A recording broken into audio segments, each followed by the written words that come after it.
class, now in this video we will do class 10th mathematics NCERT chapter 9 का some application of trigonometry exercise 9.1 का question number 7. Okay, so in previous videos we have done some application of trigonometry exercise 9.1 का question number first to 6.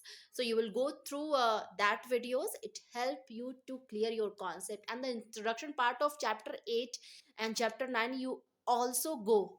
Okay, and clear your concept regarding each and every questions. Okay, so let's read question number 7 and do it.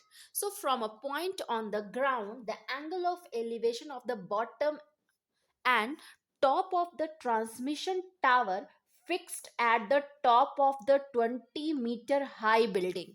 So here is a 20-meter high building. Here is a 20-meter high building. So here is a, here is a B. ये 20 metre high building है और इसके ऊपर tower को fix किया गया है. सो ये आपका टावर है जिसको फिक्स किया गया है. ये आपका टावर है जो फिक्स किया गया है. This is D. ये आपका टावर है जिसको फिक्स किया गया. ये टावर है डी बी.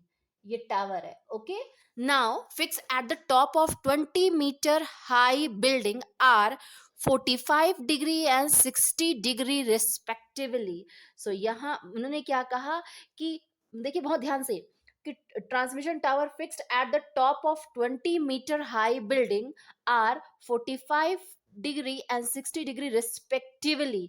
कैसे देखिए, बॉटम एंड टॉप, यानी बॉटम पे 45 डिग्री का और टॉप पे 60 डिग्री का रेस्पेक्टिवली का मतलब होता है क्रमशः, यानी जैसे दिया हुआ है उसी फॉर्म में होगा. Elevation at the bottom, bottom से एक ग्राउंड पे एक पॉइंट है जिससे इसके बॉटम पे 45 डिग्री का एंगल बन रहा है. 45 डिग्री का एंगल बन रहा है और इसके टॉप पे 60 डिग्री का एंगल बन रहा है. 60 डिग्री का एंगल बन रहा है. Okay, so A B and here is a C. Okay, C ये डिग्री बन रहा है. तो अब हमें बताना है कि हाइट ऑफ द टावर, यानी मुझे एडी बतानी है, वैल्यू एडी की वैल्यू बतानी है. So let's do it. So now let, क्या क्या दिया हुआ है ध्यान से. Let A B is equal to 20 metre, that is height of building,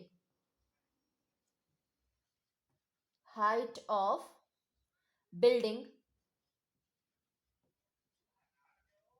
height of building. Okay, next AD is equal to height of tower,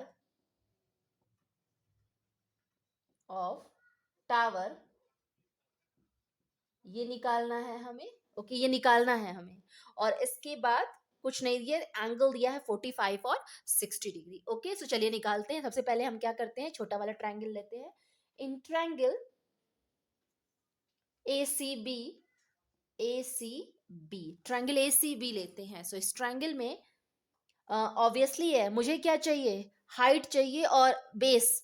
hypotenuse से तो मुझे कोई मतलब ही नहीं, क्योंकि दो तरह के हाइपोटेन्यूज है, एक है आपका AC और आपका CD. ओके, बट BC दोनों में कॉमन है. दोनों एंगल के लिए BC हमारा क्या है, बेस हमारा कॉमन है. So in triangle ACB tan theta is equal to perpendicular upon base is equal to AB upon BC.